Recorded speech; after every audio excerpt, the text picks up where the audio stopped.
আসসালামু আলাইকুম, সবাইকে স্বাগতম সোল শরীফের ইউটিউব চ্যানেলে এবং ক্যালসিও ক্যাফের আড্ডাতে। এখানে আজকে আলোচনা করবো একটা ছোট্ট টপিক, সেটা হচ্ছে ফুটবল। আমরা সবাই কিন্তু ফুটবলকে ভালোবাসি, ম্যাক্সিমাম মানুষ ফুটবলকেই কিন্তু ভালোবাসে এবং সেই ফুটবলের ভালোবাসাটা কিন্তু শুরু হয় অ্যাকচুয়ালি বিশ্বকাপ ফুটবল দিয়ে।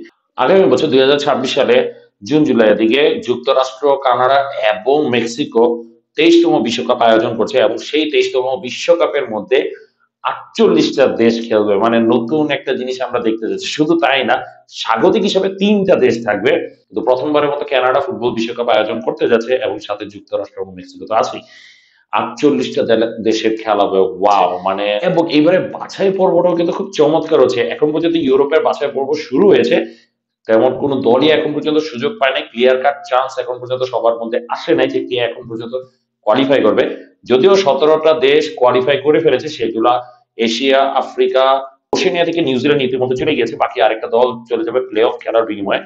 এশিয়া থেকে 6টা দল গিয়েছে, দক্ষিণ আমেরিকা থেকে 6টা দল গিয়েছে, একটা দল প্লে অফের জন্য বাকি রয়েছে। আর উত্তর আমেরিকা থেকে যুক্তরাষ্ট্র, মেক্সিকো এবং কানাডা তো হোস্ট নেশন হিসেবে চলেই গিয়েছে, সাথে আরো 3টা দল আসার সম্ভাবনা আছে। খুবই চমৎকার হচ্ছে ইউরোপিয়ান কোয়ালিফিকেশন। এশিয়ান কোয়ালিফিকেশনটাও চমৎকার হয়েছিল। বিশ্বকাপের আগে আরেকটা বিশ্বকাপ মনে হচ্ছে। আপনি চিন্তা করেন, নাইজেরিয়ার মতো দল কিন্তু আফ্রিকা থেকে বাদ পড়ার সম্ভাবনা হয়ে দাঁড়াইছে। ইউরোপ থেকে ইতালি এবং জার্মানির মতো দল কিন্তু বাদ পড়ার একটা সম্ভাবনা আছে। শেষ খেলা পর্যন্ত তাদের অপেক্ষা করতে হবে। ইতালি নভেম্বরের 17 তারিখ পর্যন্ত অপেক্ষা করতে হবে, জার্মানি 16 তারিখ পর্যন্ত অপেক্ষা করতে হবে। তারপর দেখা যাবে আসলে কে কে যাচ্ছে না যাচ্ছে। তবে সত্য কথা বলতে গেলে বড় দলগুলো কিন্তু ইজিলি যাবে। হ্যাঁ, বিশ্বকাপে কিন্তু গত 2 বছর ইতালি যায়নি, তো বড় দল হিসেবে কি দেখা যাবে নাকি না, এটা একটা বড় বিষয়। ইতালি একটা ভালো কামব্যাক দিয়েছে, দেখা যাক কি হয়। তো 17টা দল, এর মধ্যে এশিয়া থেকে 6টা, তার মধ্যে 2টা দল কিন্তু প্রথমবারের মতো বিশ্বকাপ খেলতে যাচ্ছে, সেটা হচ্ছে জর্ডান আর উজবেকিস্তান। খুবই ভালো লাগতেছে এই দুটা দল, স্পেশালি উজবেকিস্তানের জন্য।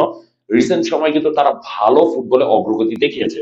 সৌদি আরবের মতো দল এখনো কোয়ালিফাই করে নাই, যদিও প্লে অফ খেলবে, বাট স্টিল কোয়ালিফাই করে নাই, কিন্তু এই দুটো দেশ কিন্তু চলে গেছে। ভেনেজুয়েলা কিন্তু কাছাকাছি এসে আসলে কথা তারা বাদ পড়ে যাওয়ার মতো অবস্থায় আছে। শেষ খেলাতে তারা পয়েন্ট ডিফারেন্সে একটু এগিয়ে থাকলেও তারা এখন প্লে অফ খেলবে। সেই প্লে অফ থেকে আসলে তারা নিশ্চিত করবে যে তারা কি কোয়ালিফাই করতে পারবে না কিনা। দেখা যাক। 17টা দল, দলগুলোর নাম বলে ফেলি। এশিয়া থেকে প্রথমবার, মানে সর্বপ্রথম হোস্ট নেশন হোস্ট নেশন ব্যতীত সর্বপ্রথম দল যারা কোয়ালিফাই করেছিল সেটা হচ্ছে জাপান। তার পরবর্তীতেই ইরান কোয়ালিফাই করেছে এবং উজবেকিস্তান কোয়ালিফাই করেছে। জাপান আসলে খুব চমৎকার কোয়ালিফিকেশন রাউন্ড ক্রস করে এসেছে এবং সত্যি কথা বলতে গেলে জাপান, ইরান, উজবেকিস্তান তাদের নিয়ে আলাদা আলাদা ভিডিও করতে মনে হচ্ছে।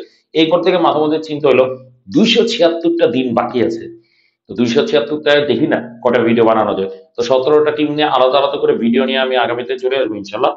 এশিয়া থেকে তো 3টা দলের নাম বললামই, জাপান, ইরান এবং উজবেকিস্তান তো কোয়ালিফাই করেছে, তাদের সাথে যুক্ত হয়েছে জর্ডান, অস্ট্রেলিয়া এবং দক্ষিণ কোরিয়া।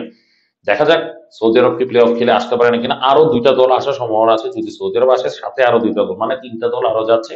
এশিয়া থেকে টোটাল 9টা। আফ্রিকা থেকে এখন পর্যন্ত মরক্কো কোয়ালিফাই করে ফেলেছে, কনগ্রাচুলেশনস টু দেম। এবং খুবই ডমিনেটিং খেলেছে, গতবারে সেমিফাইনালিস্ট, তো এইবারে প্রথম দল হিসেবে আফ্রিকা কন্টিনেন্ট থেকে তারা কিন্তু কোয়ালিফাই করে ফেলেছে এবং খুবই চমৎকার। এখন পর্যন্ত সবগুলো ম্যাচ জিতেছে, 2টা খেলা বাকি।